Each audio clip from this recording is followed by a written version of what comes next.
Hello my dear friends, എല്ലാവർക്കും നമ്മുടെ ചാനലിലേക്ക് സ്വാഗതം. ഓക്കെ, ഇന്നത്തെ നമ്മുടെ topic soul messages from your person. നിങ്ങൾ സ്നേഹിക്കുന്ന വ്യക്തിയിൽ നിന്നുള്ള ആ ഒരു മെസ്സേജ്, അവരുടെ ആത്മാവിൽ നിന്ന് വരുന്ന ആ ഒരു സന്ദേശങ്ങൾ എന്തൊക്കെയാണെന്നുള്ളതാണ്.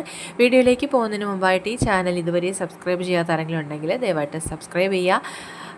ഇതൊരു ജനറൽ റീഡിംഗ് ആണ്, അതുപോലെ തന്നെ ജനറലിസമാണ്, ടൈംലെസ് ആണ്. ഈ വീഡിയോ നിങ്ങൾ എപ്പോൾ കാണുന്നോ ആ ഒരു ടൈമിൽ വാലിഡ് ആയിരിക്കുന്നതാണ്. ജനറൽ റീഡിംഗ് ആയതുകൊണ്ട് എല്ലാ പേർക്കും ഒരുപോലെ റെസനേറ്റ് ആവില്ല. നിങ്ങളുടെ സിറ്റുവേഷനായിട്ട് മാച്ച് ആവുന്നുണ്ടെങ്കിൽ മാത്രം പോസിറ്റീവായിട്ട് എടുത്താൽ മതി, അല്ലാത്ത കാര്യങ്ങൾ വിട്ടേക്കുക. ഓക്കെ, നിങ്ങൾ ഡീപ്പായിട്ടൊന്ന് മെഡിറ്റേറ്റ് ചെയ്യുക, കോൺസെൻട്രേറ്റ് ചെയ്യുക, പോസിറ്റീവായിട്ട് തിങ്ക് ചെയ്യുക. എന്നതിന് ശേഷം വീഡിയോ തുടർന്ന് കാണുക. നമുക്ക് നോക്കാം. Soul messages from your person. നിങ്ങൾ സ്നേഹിക്കുന്ന വ്യക്തിക്ക് എന്താണ് നിങ്ങളോട് ഷെയർ ചെയ്യാനുള്ളത്? Soul messages from your person. നിങ്ങൾ സ്നേഹിക്കുന്ന വ്യക്തിയിൽ നിന്നും നിങ്ങൾക്ക് ലഭിക്കുന്ന സന്ദേശങ്ങൾ. Soul messages from your person. Okay. I fail to give you what you need. നിങ്ങൾ ആഗ്രഹിച്ചത് എന്തൊക്കെയാണോ അത് നിങ്ങൾക്ക് നൽകാനായിട്ട് ഈ വ്യക്തി പരാജയപ്പെട്ടു പോയിരിക്കുന്നു എന്നുള്ളതാണ് ആ വ്യക്തി മെയിനായിട്ടും ചിന്തിക്കുന്നത്.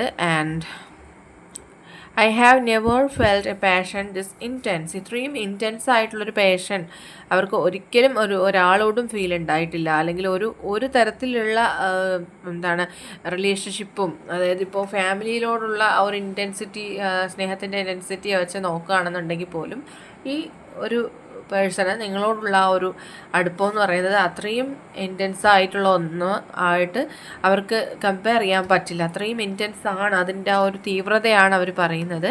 And I had to let this go so I could clear my mind. ഈ ഒരു കാര്യം, അതായത് ഈ ഒരു ഡിറ്റാച്ച്മെൻ്റ് എന്ന് പറയുന്നത് അവരുടെ ലൈഫിൽ കാര്യമായ രീതിയിലുള്ള മാറ്റങ്ങൾ കൊണ്ടുവന്നിരിക്കുകയാണ്.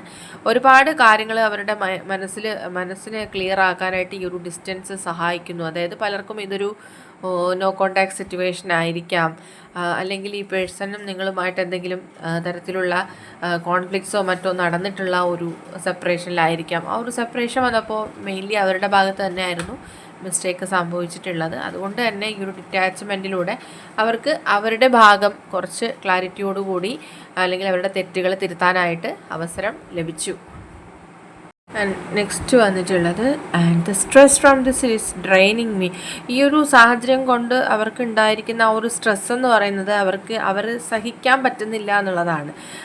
There were other things that got in the way of us being together. നിങ്ങൾ രണ്ടുപേരും ഒന്നിച്ച് ചേരുന്നതിൽ വളരെ ശക്തമായിട്ട് തന്നെയുള്ള തേർഡ് പാർട്ടി സിറ്റുവേഷൻസ് ആണ് കാണുന്നത്. അതൊരു വ്യക്തിയാണെന്നുള്ളതാണ് ഈ വ്യക്തി പറയാൻ ആഗ്രഹിക്കുന്നത്. I am struggling to find the right path. ഇപ്പോൾ അവർക്ക് ശരിക്കും ആ ഒരു റൈറ്റ് പാത്ത് ചൂസ് ചെയ്യുന്നതിൽ അവരൊരുപാട് കൺഫ്യൂസ്ഡ് ആവുന്നുണ്ട്. അവരുടെ ആ ഒരു ജീവിതം തന്നെ നിന്ന് പോയ പോലെ അവർക്ക് ഫീൽ ചെയ്യാണ്. I always feel connected to. ഇപ്പോൾ നിങ്ങൾ തമ്മിലൊരു സോൾ ടൈ ഉണ്ടെന്ന് തന്നെയാണ് ഇവിടെ കാണുന്നത്. എപ്പോഴും ഇപ്പോൾ ഈ ഡിസ്റ്റൻസിലാണ്, നിങ്ങൾ നേരിട്ട് കാണുന്നില്ല, ഒരു കോണ്ടാക്റ്റും ഇല്ല എങ്കിൽ പോലും അവർക്ക് ആ ഒരു ബന്ധം അത്രയും ദൃഢമായിട്ട് തന്നെ അവരുടെ മനസ്സിലുണ്ട് എന്നുള്ളതാണ് അവർ പറയുന്നത്. You made me realise my flows. ഒരുപാട് തെറ്റുകൾ അവരുടെ ഭാഗത്തു നിന്ന് അവർ ചിന്തിക്കാൻ തുടങ്ങി. അതായത് അവരുടെ ഷാഡോ സൈഡ് എന്തായിരുന്നു, അവരുടെ തെറ്റുകൾ എന്തായിരുന്നു എന്നൊക്കെ റിയലൈസ് ചെയ്യാനായിട്ട് അവർ ശ്രമിക്കുന്നുണ്ട്. And I feel unclear about where we stand. Okay, പലപ്പോഴും അവർക്ക് കൺഫ്യൂഷൻ ആവുന്നുണ്ട്. പലപ്പോഴും അവർ ചെയ്ത കാര്യങ്ങളിലും അവരുടെ ലൈഫ് പോകുന്നതിലും ഒക്കെ അവർക്കൊരു ക്ലാരിറ്റി കിട്ടുന്നില്ല. എപ്പോഴും അവർക്ക് ആ ഒരു ലൈഫിന് ഒരു ഡയറക്ഷൻ ഇല്ലാത്ത പോലെയാണ് ഇപ്പോൾ ഫീൽ ചെയ്യുന്നത്. ഇപ്പോൾ നിങ്ങളുമായിട്ട് സെപ്പറേഷനിലായതിനു ശേഷം എന്നാണ് അവർ പറയുന്നത്. I feel shattered about this situation. അവർ ആകെ തകർന്നിരിക്കുകയാണ് ഈ ഒരു സാഹചര്യത്തിൽ എന്നാണ് അവർ വ്യക്തമാക്കുന്നത്. ആൻഡ് റീയൂണിയൻ, തീർച്ചയായിട്ടും ഈ ഒരു സാഹചര്യത്തിൽ അവർ റീയൂണിയൻ ആഗ്രഹിക്കുന്നുണ്ട്. ആൻഡ് നെക്സ്റ്റ് വന്നിട്ട് I haven't give up on as yet. ഇനിയും അവർക്ക് പ്രതീക്ഷകളുണ്ട് എന്നുള്ളതാണ്. എന്തൊക്കെ സംഭവിച്ചാലും നിങ്ങൾ അവരുടെ ലൈഫിൽ തിരിച്ചു വരും എന്നുള്ളതാണ്. I didn't act when I should have. Okay, അവരുടെ ഭാഗത്ത് ആ ഒരു അവർക്ക് സംസാരിക്കാനൊരു അവസരം ഉണ്ടായിരുന്നു, അല്ലെങ്കിൽ അവർക്കൊരു ആക്ഷൻ എടുക്കാനുള്ള അവസരം ഉണ്ടായിരുന്നു. ആ സമയത്തൊന്നും തന്നെ അവർ യാതൊരു വിധത്തിലുള്ള ആക്ഷൻസ് എടുത്തിട്ടില്ല എന്ന് മാത്രമല്ല, അവർ സൈലൻ്റ് ആയിട്ട് തന്നെ തുടർന്നു എന്നുള്ളതാണ്. അതുകൊണ്ട് തന്നെ അവരുടെ ഓപ്പർച്യൂണിറ്റിയാണ് നഷ്ടപ്പെടുത്തിയത് എന്നാണ് അവരിപ്പോൾ ചിന്തിക്കുന്നത്. ആ ഒരു സമയത്ത് നിങ്ങൾക്ക് അനുകൂലമായിട്ടൊന്ന് സംസാരിച്ചിരുന്നെങ്കിൽ ഒരു പക്ഷേ ഇപ്പോൾ ഈ ഒരു ഡിസ്റ്റൻസിൽ അവർക്ക് വരേണ്ടി വരില്ലായിരുന്നു.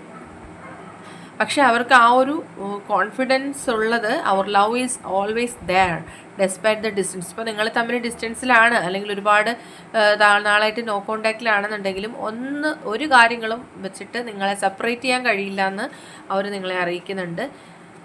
And I don't know if we will ever change. പലപ്പോഴും നിങ്ങൾക്ക് തമ്മിൽ സെപ്പറേഷന് കാരണമായിരിക്കുന്നത് പല ഹാബിറ്റ്സുകളാണ്. നിങ്ങളുടെ പേഴ്സൻ്റെ ആകാം, നിങ്ങളുടെ ആവാം. ചില ഹാബിറ്റ്സുകൾ ചേഞ്ച് ചെയ്യാനായിട്ട് ചില മനുഷ്യർക്ക് പറ്റില്ല എന്നുള്ളതാണ് ഇവിടെ കാണുന്നത്. ചിലപ്പോൾ നിങ്ങൾക്ക് പറ്റാത്ത കാര്യം ആ വ്യക്തിക്ക് ചില തെറ്റായ ഹാബിറ്റ്സ് അല്ലെങ്കിൽ ചില നിങ്ങൾക്ക് ഇഷ്ടമില്ലാത്ത ചില ഹാബിറ്റ്സ് അവർക്കുണ്ട്, അല്ലെങ്കിൽ അവർക്ക് ഇഷ്ടമില്ലാത്ത ചില ഹാബിറ്റ്സ് നിങ്ങൾക്കുണ്ട്. അത് പരസ്പരം അഡ്ജസ്റ്റ് ചെയ്ത് പോകാനായിട്ട് നിങ്ങൾക്ക് രണ്ടുപേർക്കും കഴിയുന്നുണ്ടാവില്ല. അതൊക്കെ നിങ്ങൾക്കിടയിലെ പ്രശ്നങ്ങളാണ് എന്നുള്ളതാണ് അവർ പറയുന്നത്. And I feel like A part of me is missing without you. അതൊക്കെ അങ്ങനെ ആണെങ്കിൽ പോലും അവർക്കിപ്പോൾ ഫീൽ ചെയ്യുന്നത് നിങ്ങളുടെ ആബ്സെൻസ് മാത്രമാണ്. നിങ്ങൾ അവരുടെ ലൈഫിൽ ഇല്ലാത്തത് അവർക്ക് ഭയങ്കരമായിട്ട് അവരുടെ ലൈഫിൻ്റെ തന്നെ ഒരു ഭാഗം നഷ്ടപ്പെട്ടു പോയ പോലെ, ശൂന്യതയായി പോയ പോലെയൊക്കെയാണ് അവർക്ക് ഫീൽ ആവുന്നത്. ഓക്കെ, പക്ഷെ പലപ്പോഴും ഇങ്ങനെ ഒരു ഡിസ്റ്റൻസ് വന്ന സമയത്തും അവർ മനസ്സിലാക്കാൻ ശ്രമിക്കുന്നുണ്ട്. നിങ്ങളുടെ സൈഡിൽ നിന്ന് അവർ ചിന്തിക്കാൻ ശ്രമിക്കുന്നുണ്ട്. See your side of the story. നിങ്ങളുടെ ആ ഒരു സ്റ്റോറി എന്താണ്, അല്ലെങ്കിൽ നിങ്ങളുടെ ഭാഗത്ത് എന്തൊക്കെയായിരുന്നു ശരി എന്നൊക്കെ അവർ തിരിച്ചറിയാനായിട്ട് ശ്രമിക്കുന്നുണ്ട്. And I wish this never happen. ഒരിക്കലും ഇങ്ങനെ ഒന്നും സംഭവിക്കരുതായിരുന്നു എന്ന് അവർ ചിന്തിക്കുന്നുണ്ട്. അവരുടെ ഭാഗത്തുള്ള തെറ്റുകളിൽ അവർ ഒരുപാട് റിഗ്രറ്റ് ആവുന്നുമുണ്ട്. And I wasn't happy the way things were going. കാര്യങ്ങൾ പോകുന്നതിൽ അവർക്കൊട്ടും തന്നെ സാറ്റിസ്ഫൈഡ് അല്ല. ഇപ്പോൾ ഇങ്ങനെ ഈ രീതിയിൽ നിങ്ങൾ സെപ്പറേഷനിൽ തുടരുന്നത് അവർക്കൊട്ടും തന്നെ സഹിക്കാൻ പറ്റുന്നില്ല എന്നുള്ളതാണ്. I wish I could right my wrongs. ലാസ്റ്റായിട്ട് അവർ പറയാൻ ആഗ്രഹിക്കുന്നത് അവരുടെ തെറ്റുകൾ തിരുത്തണമെന്നവർ ആഗ്രഹിക്കുകയാണ്. ഒക്കെ അവരുടെ മിസ്റ്റേക്കുകൾ ക്ലിയർ ചെയ്ത് പോകണമെന്നവർ ആഗ്രഹിക്കുകയാണ്. അവരിൽ നിന്നുള്ള സോൾ മെസ്സേജസ് എന്ന് പറയുന്നത് ഇതൊക്കെയാണ്. ഇന്നത്തെ റീഡിംഗ് ഇവിടെ അവസാനിച്ചിരിക്കുകയാണ്. ജനറൽ റീഡിംഗ് ആയതുകൊണ്ട് എല്ലാ പേർക്കും ഒരുപോലെയൊന്നും റെസൊനേറ്റ് ആവുന്നില്ല. നിങ്ങൾക്ക് അക്സെപ്റ്റ് ചെയ്യാൻ പറ്റുന്ന കാര്യങ്ങളാണെങ്കിൽ മാത്രം അക്സെപ്റ്റ് ചെയ്യുക, അല്ലാത്ത കാര്യങ്ങൾ വിട്ടേക്കുക. റീഡിംഗ് ഇഷ്ടമായെന്നുണ്ടെങ്കിൽ തീർച്ചയായിട്ടും ലൈക്ക് ചെയ്യുക, ഷെയർ ചെയ്യുക, കമൻറ്റ് ചെയ്യുക. സബ്സ്ക്രൈബ് ചെയ്യാത്തവരുണ്ടെങ്കിൽ സബ്സ്ക്രൈബ് ചെയ്തും സപ്പോർട്ട് ചെയ്യുക. ഇനി നമുക്ക് നെക്സ്റ്റ് വീഡിയോയിലൂടെ വീണ്ടും കാണാം. അതുവരെയും ബൈ ബൈ.